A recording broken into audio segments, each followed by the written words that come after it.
మరో బ్రేకింగ్ చూస్తున్నాం. హైదరాబాద్ లో ఓ యువకుడి దారుణ హత్య కలకలం రేపింది. మద్యం మత్తులో యువకుల మధ్య ఓ యువతి విషయంలో ఏర్పడిన వివాదం హత్యకు దారితీసింది.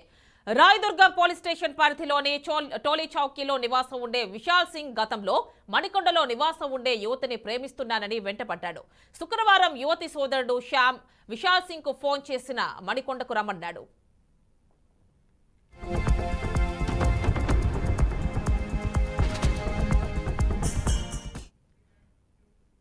మద్యం మత్తులో ఓ యువకుడి హత్యకి సంబంధించి ఫుల్ డీటెయిల్స్ మా కరెస్పాండెంట్ క్రాంతి అందిస్తారు. క్రాంతి, చెప్పండి, ఏంటి ఒక యువతి విషయంలో జరిగిన గొడవ వల్లే యువకులిద్దరూ కొట్టుకుని హత్యకి దారితీసినట్టు తెలుస్తోంది. ఫుల్ డీటెయిల్స్ ఇవ్వండి. రైట్ యామిని, ఏదైతే రాయదుర్గం పోలీస్ స్టేషన్ పరిధిలో మాత్రం యువకుడు మద్యం మత్తులో మాత్రమే జరిగినట్టు, ఎందుకంటే యువతి విషయంలో మాత్రం ఏర్పడిన వివాదం ఇది.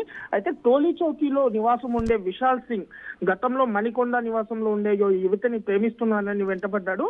అయితే శుక్రవారం రోజు విశాల్ సింగ్ కు ఫోన్ చేసిన యువతి సోదరుడు శ్యామ్ మణికొండకు రమ్మన్నాడు. అయితే మణికొండలో విశాల్ సింగ్ తో పాటు కలిసిన శ్యామ్ అతని మిత్రులు ఏదైతే భయ, రాజేష్, సోనీ, అరుణ్ ఇలా వాళ్ళ మిత్రులతో అందరితో కలిసి మద్యం సేవించడం జరిగింది. మద్యం సేవించిన తర్వాత అదే టైంలో ఈ సోదరి ఏదైతే ఉందో ఆ సోదరి విషయం రావడం, ఏదైతే మన శ్యామ్ వాళ్ళ సోదరి ఆ సోదరి విషయం రావడం, ఆ విషయం పైన మాత్రం తను ఏదైతే విశాల్ సింగ్ అసభ్యకరమైన మాటలు మాట్లాడడంతో మాత్రం శ్యామ్ మాత్రం సీరియస్ అయి ఆ పక్కనే ఉన్న ఆ కట్టెలతో తీసుకొని అతను తలపై చాలా గట్టిగా గాయపరిచాడు. అయితే ఇదే అంశంలో విశాల్ సింగ్ ను పోలీసులు కూడా చేర్చి సంఘటన స్థలానికి చేరుకున్న పోలీసులు విశాల్ సింగ్ ని మాత్రం తరలించి హాస్పిటల్లో చికిత్స కోసం పంపించారు. అయితే ఈ రోజు మాత్రం మన విశాల్ సింగ్ అనే వ్యక్తి మాత్రం చికిత్స పొందుతూ మరణించడంతో కేసు నమోదు చేసి అయితే శ్యామ్ ని అదుపులో తీసుకునే అవకాశాలు అనేవి